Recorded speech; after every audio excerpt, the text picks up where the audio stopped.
एक कदीम जंगल के दिल में, जहाँ रोशनी गहरी पत्तों के दरमियान से गुजरती थी, एक शरारती परी नामी अलिरा रहती थी। वो अपनी खेलने की आदत से मशहूर थी, जो कि गाफिलवार जंगल के जानवरों पर शरारती प्ले करना था, जो उनके लिए परेशानी का बाइस बनता था। एक रोशन सुबह अलिरा ने फैसला किया कि जादुई झील को जंगल के गहराई में देखे। जब वो इसके चमकदार पानियों पर उड़ती हुई, तो उसने फूलदार रेतियों पर नाचते हुए एक जमात पिक्सियों को देखा। उन पर झरमटने से बाज रहना नहीं सका।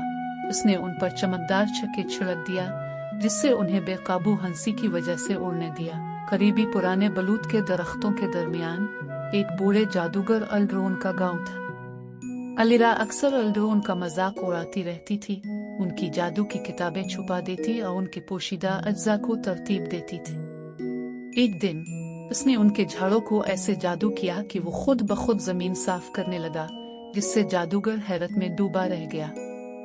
एक चांदनी रात, जब जंगल खुफिया बातों से भर गया, अलिरा ने एक उनजमनी मैदान पर, जो कि जंगल के अंधेरे हिस्से में था, परिंदों के साथ साथ जल्दी से नाचने वाले मक्खियों को भटकने पर पाया। दिलचस्पी पैदा हुई।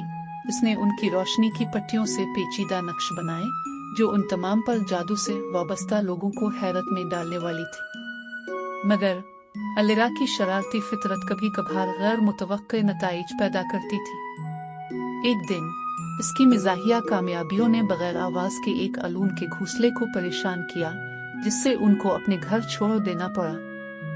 अपने अमाल के असरात को समझते हुए अलिरा ने अपनी जादू को ज्यादा जिम्मेदारी के साथ इस्तेमाल करने का अहद किया। वक्त के साथ साथ अलिरा ने यह सीखा कि हंसी और शरारत भी अहम है, मगर उन्हें दूसरों के लिए मोहब्बत और तवज्जो के साथ तरतीब देना चाहिए। इसने अपनी जादू को जंगल के जानवरों की मदद के लिए इस्तेमाल करना शुरू किया, जख्मी जानवरों को शिफा देने और पिक्सियों को उनके कामों में मदद करने में मदद की। अलिरा की तब्दीली की खबर फैलते ही जंगल खुशी और हम आहंगी का दरमियाना बन गया। जानवरों ने अब उसे अपने जादुई मशवरे और हिदायत के लिए नहीं डरा, बल्कि उनका एहतराम करते रहे। अलिरा अब अपनी मोहब्बत और फैसले वाले फरमाइश के लिए मोहतरम हो गई, ने सबके भले के लिए अपनी ताकतों को इस्तेमाल करने में वाकिफियत पाया।